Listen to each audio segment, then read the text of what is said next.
नमस्कार, आप देख रहे हैं 4 टीवी और आपके साथ मैं हूं प्रियंका सिंह। हमारे इस खास बुलेटिन देश दुनिया में आप सभी का एक बार फिर से बेहद स्वागत है। बुलेटिन का आगाज करेंगे बड़ी और अहम खबर के साथ।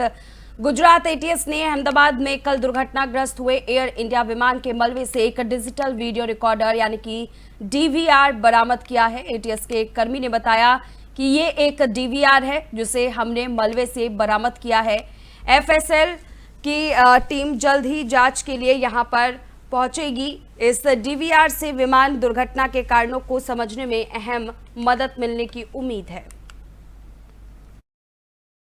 ये डीवीआर है। डीवीआर अंदर का मैक्स का नहीं, वो देखना पड़ेगा कि कौन सा है। ये डीवीआर है। डीवीआर अंदर का मैक्स का नहीं, वो देखना पड़ेगा कि कौन सा है। ये डीवीआर है। डीवीआर अंदर का मैक्स का नहीं, वो देखना पड़ेगा। तो वही पश्चिम बंगाल के आसनसोल से टीएमसी सांसद शत्रुघ्न सिन्हा ने एक फ्लाइट में दोनों इंजन फेल होने की घटना पर गंभीर सवाल उठाए हैं। उन्होंने कहा कि जो फ्लाइट इस तरह से गई है ये जांच का विषय है। ऐसी फ्लाइट जो दुनिया की सबसे बेहतरीन फ्लाइटों में से एक मानी जाती है, उसके दोनों इंजन फेल हो जाना असंभव सा लगता है। ये एक अत्यंत दुर्लभ घटना है। हमें ये समझना होगा कि क्या ये रख रखाव की विफलता है या फिर इंजन की तकनीकी खराबी। मैं तो एकदम स्तब्ध हूँ, स्पीचलेस हूँ। ऐसा हादसा तो शायद सालों के बाद या दुनिया के सबसे बड़े हादसों में से एक हादसा, वो भी ऐसा दुर्भाग्य कि हमारे ही देश में होना था और हमारे देश, हमारे समाज के लोग, हमारे परिवार के लोग उसमें मारे गए हैं। अब चूंकि ये इंक्वायरी का विषय है, कैसे वह लोग तरह तरह की बातें कर रहे हैं या तरह तरह की उम्मीदें उनको भिन्न भिन्न एजेंसी से हैं, वो बताएंगे कि क्या हुआ, कैसे हुआ। और एक ही भी ताज्जुब होता है कि सो इंजन जो है, इतना मजबूत प्लेन, इतना ज़बरदस्त प्लेन और दुनिया के चंद सबसे मजबूत, सबसे अच्छे विशाल प्लेन्स में से एक हमारा ड्रीम लाइनर, और उसका इस तरह से चला जाना, इस तरह से हादसे का शिकार होना, वो भी चंद सेकंड्स के अंदर या मिनट्स के अंदर। अहमदाबाद से बीजे मेडिकल की यूजी मेस में खाना बनाने वाले ठाकुर रवि ने बताया कि मैं, मेरी मां और मेरी पत्नी सभी यहीं काम करते हैं। विमान दुर्घटना के समय मेरी मां और मेरी 2 साल की बेटी यहां अंदर ही रह गई थी। अभी तक मेरी मां और बेटी का कोई पता नहीं चल सका है। उनका परिवार इस समय बहुत चिंतित है और बचाव के साथ खोज जारी रखने की बातें भी कह रहे हैं। यहाँ बीजे मेडिकल की जो यूजी मेस है, वहाँ पे मैं, मेरी मम्मी, मेरी वाइफ, सब लोग यहाँ काम करते हैं। यहाँ से हम बीजे मेडिकल के यूजी स्टूडेंट हैं, वो यहाँ खाना खाने आते हैं और हम जो है सीनियर डॉक्टर रेसिडेंट का टिफिन यहाँ से भर के सिविल में ले जाते हैं। हम 1 बजे यहाँ से टिफिन भर के सिविल में गए और 1:30 बजे के बाद ये हादसा हुआ है। उसमें मम्मी और मेरी लड़की 2 साल की, वो दोनों यहाँ अंदर ही रह गए। बाकी सब जो खाना बनाने वाली मासी ऊपर नीचे करीबन 20-25 मासियाँ होगी, वो सब निकल गए हैं। वो बाकी सबों का कॉल आ चुका है। खाली मेरी मम्मी और मेरी 2 साल की लड़की नहीं मिले हैं अभी तक। कल पूरा दिन सिविल में ढूंढते रहे, सब जगह देख लिया, वार्ड में कहीं पे भी नहीं है। मम्मी का नाम सरलाबेन प्रहलाद जी ठाकुर है और मेरी लड़की का नाम आद्या रवि कुमार ठाकुर है। यहाँ बीजे मेडिकल की जो यूजी में। और चलिए रुख अब अगली खबर की ओर करेंगे। गुजरात के अहमदाबाद में हुए दर्दनाक विमान हादसे में पुणे के पिंपरी चिंचवाड़ निवासी 12 वर्षीय इरफान शेख की मौत हो गई है। इरफान एयर इंडिया में क्रू मेंबर के रूप में पिछले 2 साल से काम कर रहा था। वो बेहद मिलनसार स्वभाव का था और हाल ही में ईद मनाने घर आया था। उसके परिवार में दादी, दादा, माता पिता और एक भाई भी शामिल है। इस हादसे ने पूरे परिवार को झकझोर कर रख दिया है। परिजन मांग कर रहे हैं कि इरफान का पार्थिव शरीर जल्द से जल्द उन्हें सौंप दिया जाए ताकि वे उसका अंतिम संस्कार कर सकें।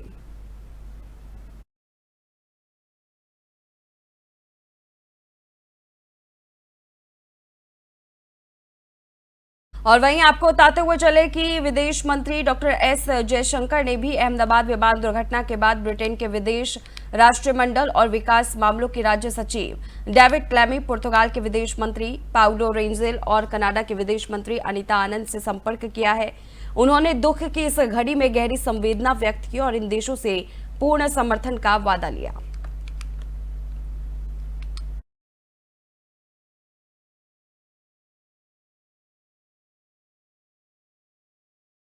तो वहीं खबर अब जम्मू कश्मीर के श्रीनगर से है, जहां पर सीएम उमर अब्दुल्ला ने एयर इंडिया विमान हादसे को लेकर गहरी संवेदना जताई है। उन्होंने कहा कि ये एक अफसोसजनक दुर्घटना थी। अभी ये भी पता नहीं है कि जमीन पर कोई व्यक्ति, डॉक्टर या छात्र मारा गया था या नहीं। मैं उस विमान में सवार सभी यात्रियों और एयर इंडिया के चालक दल के परिवार के प्रति अपनी संवेदना व्यक्त करता हूं। हमें उम्मीद है कि इस दुर्घटना के पीछे का कारण जल्द से जल्द पता चलेगा। हम केवल यही उम्मीद कर सकते हैं कि ऐसी दुर्घटना फिर से ना हो।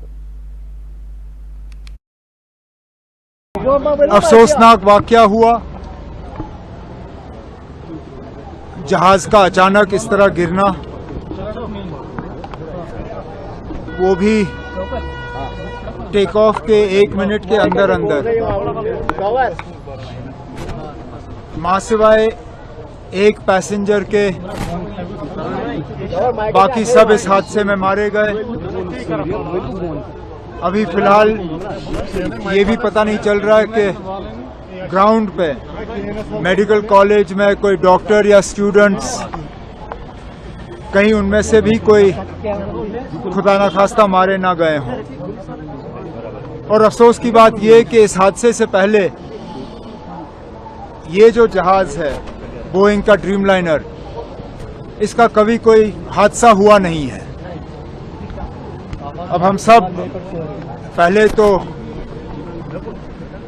उन तमाम पैसेंजर्स के घर वालों के साथ हमदर्दी का इजहार करेंगे। एयर इंडिया का जो क्रू था उस जहाज पे, उनके साथ, और उम्मीद करेंगे कि जल्द से जल्द इस हादसे के पीछे वजूहात जो हैं उनका पता चले और दोबारा इस तरह का हादसा ना हो, वही हम उम्मीद कर सकते हैं। अफसोसनाक वाकया हुआ। हमारे दर्शन शास्त्र में जीवन को सबसे बहुमूल्य धन माना गया है, लेकिन इसकी मियाद कब पूरी हो जाए ये कोई नहीं जानता। ऐसी ही एक हृदय विदारक घटना 12 जून 2025 को अहमदाबाद में घटी, जब एयर इंडिया की फ्लाइट AI 171 उड़ान भरते ही दुर्घटनाग्रस्त हो गई। बोइंग 787-8 ड्रीमलाइनर विमान में कुल 242 लोग सवार थे, जिनमें 230 यात्री और 12 क्रू सदस्य शामिल थे। ये विमान अहमदाबाद से लंदन के गेटवे एयरपोर्ट के लिए रवाना हुआ था, लेकिन टेक ऑफ के कुछ ही मिनटों बाद ये मेघानी नगर के रिहायशी इलाके में क्रैश हो गया। प्लेन में सवार सभी लोगों के मारे जाने की पुष्टि हो चुकी है। विमान में भारत के साथ साथ ब्रिटेन, पुर्तगाल और कनाडा के नागरिक भी सवार थे। ये कोई पहली बार नहीं है जब भारत में विमान हादसे ने इतने बड़े पैमाने पर जनहानि की है। भारत में सबसे ज्यादा एयर क्रैश की घटनाएं सरकारी एयरलाइंस एयर इंडिया और इंडियन एयरलाइंस से जुड़ी रही है। तो भारत में अब तक कब कब हुए हैं बड़े विमान हादसे, किन एयरलाइंस के विमान सबसे ज्यादा हादसों का शिकार हुए हैं, देखिए इस पूरे मामले पर हमारी एक खास रिपोर्ट। मेडे कॉल भेजने के तुरंत बाद ATC से संपर्क टूट गया। विमान मेघानी नगर के रिहायशी इलाके में दुर्घटनाग्रस्त हुआ, जिससे आसपास के क्षेत्र में काले धुएं का गुब्बार फैल गया। स्थानीय निवासियों ने धमाके की आवाज सुनी और आग की लपटें देखी। राहत और बचाव कार्यों के लिए 7 दमकल गाड़ियां और NDRF की टीमें मौके पर भेजी गई। वहीं विमान में सवार यात्रियों में 169 भारतीय, 53 ब्रिटिश, 7 पुर्तगाली और 1 कनाडाई नागरिक शामिल थे। इसके साथ ही पायलट कैप्टन सुमित सबरवाल, जिसके पास 8200 घंटे से अधिक का उड़ान अनुभव था, और सह पायलट क्लाइव कुंदर, जिनके पास 1100 घंटे का अनुभव था, विमान के नियंत्रण में थी। विमान में गुजरात के पूर्व मुख्यमंत्री विजय रूपानी भी सवार थे। यह हादसा भारतीय विमानन इतिहास में एक गंभीर घटना के रूप में दर्ज हो गया है। वहीं इस हादसे के बाद प्रधानमंत्री नरेंद्र मोदी ने गृह मंत्री अमित शाह से बात की और नागरिक उड्डयन मंत्री से हादसे की जानकारी ली। अमित शाह ने गुजरात के मुख्यमंत्री से भी संपर्क किया और राहत कार्यों की समीक्षा की। एयर इंडिया ने हादसे की पुष्टि करते हुए परिवारों के लिए सहायता केंद्र स्थापित किया है। वहीं भारतीय विमानन महानिदेशालय और ब्रिटिश सरकार ने भी इस घटना पर शोक व्यक्त किया और जांच में सहयोग की पेशकश की। अब अगर इस हादसे से पहले भारत में कितने एयर क्रैश हो चुके हैं और उनमें किस एयरलाइंस के सबसे ज्यादा प्लेन शामिल है, तो ये आपको बता दें कि 1 जनवरी 1978 एयर इंडिया की फ्लाइट 855 मुंबई के समुद्री तट पर क्रैश हो गई। दरअसल कॉकपिट में एक उपकरण खराब होने के कारण कप्तान दिशा भटक गया और विमान हादसे का शिकार हो गया। इस हादसे में विमान में सवार सभी 213 लोगों की मौत हो गई। इसके बाद 21 जून 1982 को वो मनहूस दिन एक बार फिर आया जब एयर इंडिया की फ्लाइट 403 मुंबई इंटरनेशनल एयरपोर्ट पर भारी बारिश और खराब मौसम के कारण दुर्घटनाग्रस्त हो गई। इसमें 2 क्रू मेंबर और 15 यात्रियों समेत 17 लोगों की मौत हुई, जबकि 94 लोग सुरक्षित बच निकले थे। फिर 19 अक्टूबर 1988 इंडियन एयरलाइंस की फ्लाइट 113 जो अहमदाबाद एयरपोर्ट पर अंतिम लैंडिंग के दौरान पायलट की गलती से दुर्घटनाग्रस्त हो गई। इस हादसे में 130 लोगों की मौत हुई। फिर 14 फरवरी 1990 इंडियन एयरलाइंस की फ्लाइट 605 बैंगलोर एयरपोर्ट पर अंतिम लैंडिंग के दौरान पायलट की गलती से क्रैश हो गई। इस दुर्घटना में भी 92 लोगों ने अपनी जान गंवाई। 16 अगस्त 1951 इंडियन एयरलाइंस की फ्लाइट 257 इम्फाल में लैंडिंग के दौरान पायलट की गलती से दुर्घटनाग्रस्त हो गई। इस हादसे में विमान में सवार सभी 69 लोगों की ऑन द स्पॉट मौत हो गई। फिर 26 अप्रैल 1993 इंडियन एयरलाइंस की फ्लाइट 451 पायलट की गलती और सड़क यातायात नियंत्रण की विफलता के कारण हादसे का शिकार हुआ और 55 लोगों की जान चली गई। इसी तरह 12 नवंबर 1996 चरखी दादरी में विमान दुर्घटनाग्रस्त हुई और 349 लोगों की मौत हो गई। फिर 17 जुलाई 2000 बिहार की धरती पटना की वो एयरलाइंस एयर की फ्लाइट जिसमें सवार 55 लोगों और जमीन पर 5 लोगों की मौत हुई। 22 मई 2010 को भी ऐसी ही घटना घटित हुई। एयर इंडिया एक्सप्रेस की फ्लाइट 812 जो दुबई से मंगलुरु जा रही थी, मंगलुरु अंतर्राष्ट्रीय हवाई अड्डे पर रनवे 24 से आगे निकल गई। इस भयावह दुर्घटना में 158 यात्रियों की जान चली गई और केवल 8 लोग ही जीवित बच सके। इसके बाद एक बार फिर 7 अगस्त 2020 को दुबई से कोझीकोड जा रही एयर इंडिया की फ्लाइट 1344 कैलिकट अंतर्राष्ट्रीय हवाई अड्डे पर लैंडिंग के दौरान रनवे से आगे निकल गई। बोइंग 737-800 विमान 4 टुकड़ों में बिखर गया।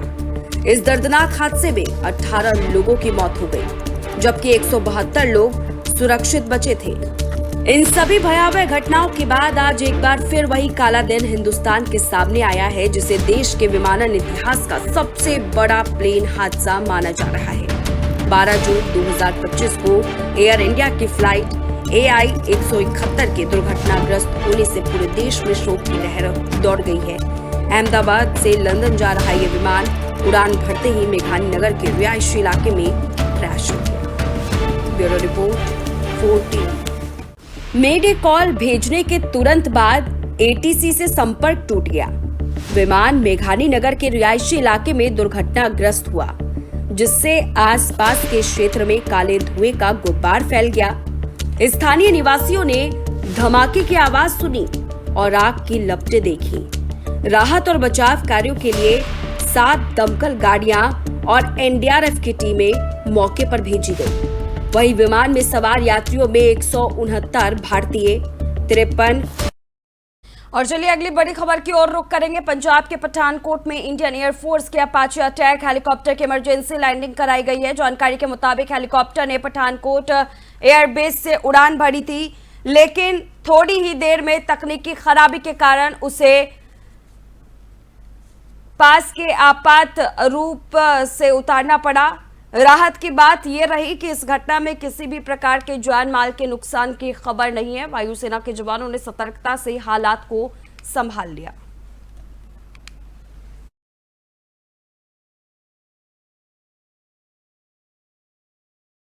वहीं प्रधानमंत्री नरेंद्र मोदी के 11 साल के कार्यकाल को लेकर बोकारो के सेक्टर 1 स्थित सांसद निवास में जमशेदपुर के सांसद विद्युत वरण महतो ने मीडिया से बात की है। उन्होंने कहा कि जब से पीएम मोदी ने देश की बागडोर संभाली है तब से आज तक उन्होंने कभी छुट्टी नहीं ली। वे पूरी तरह देश के सेवा और जन कल्याण को समर्पित है।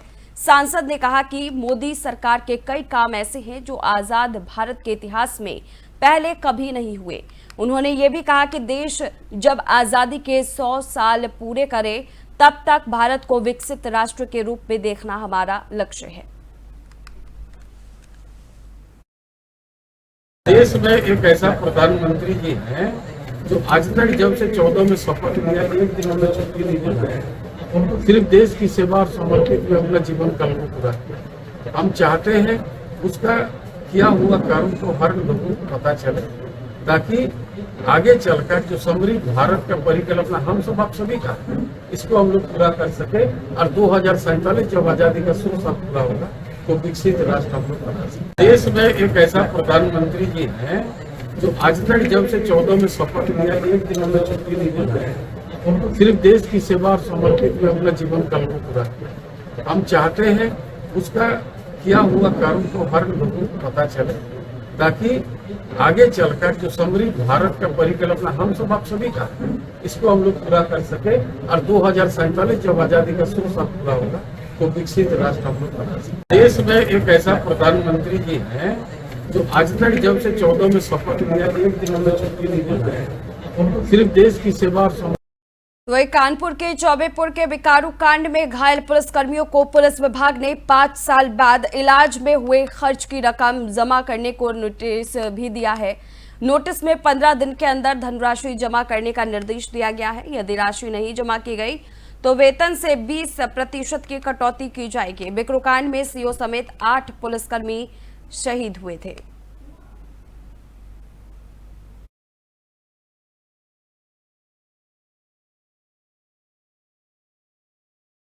असम के मुख्यमंत्री हेमंत बिस्वा शर्मा ने धुबरी का दौरा कर मंदिरों और पवित्र स्थलों को अपवित्र करने की घटनाओं पर सख्त रुख अपनाया है। उन्होंने कानून प्रवर्तन एजेंसियों को निर्देश दिया है कि ऐसे तत्वों के खिलाफ जीरो टॉलरेंस की नीति अपनाई जाए। सीएम ने कहा है कि शहर के हनुमान मंदिर में गौमांस फेंकने की घटना कभी नहीं होनी चाहिए थी और इसमें शामिल लोगों को बख्शा नहीं जाएगा।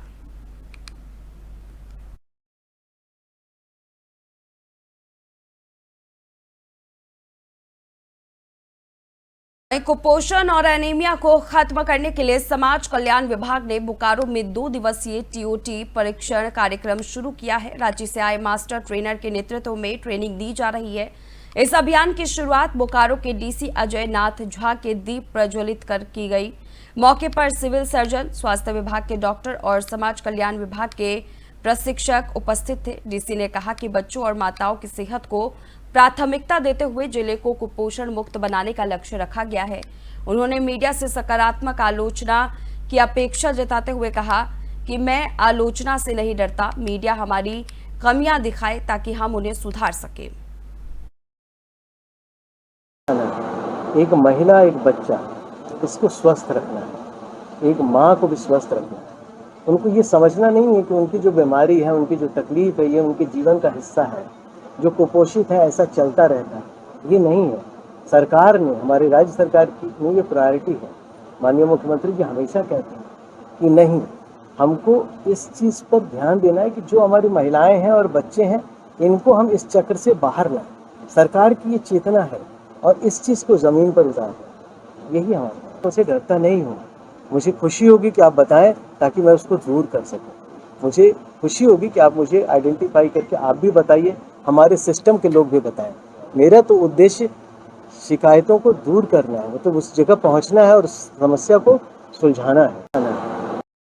तो फिलहाल इस खास बुलेटिन बस इतना ही। रुकेंगे एक छोटे से ब्रेक के लिए। ब्रेक के उस पार खबरों का सिलसिला जारी है।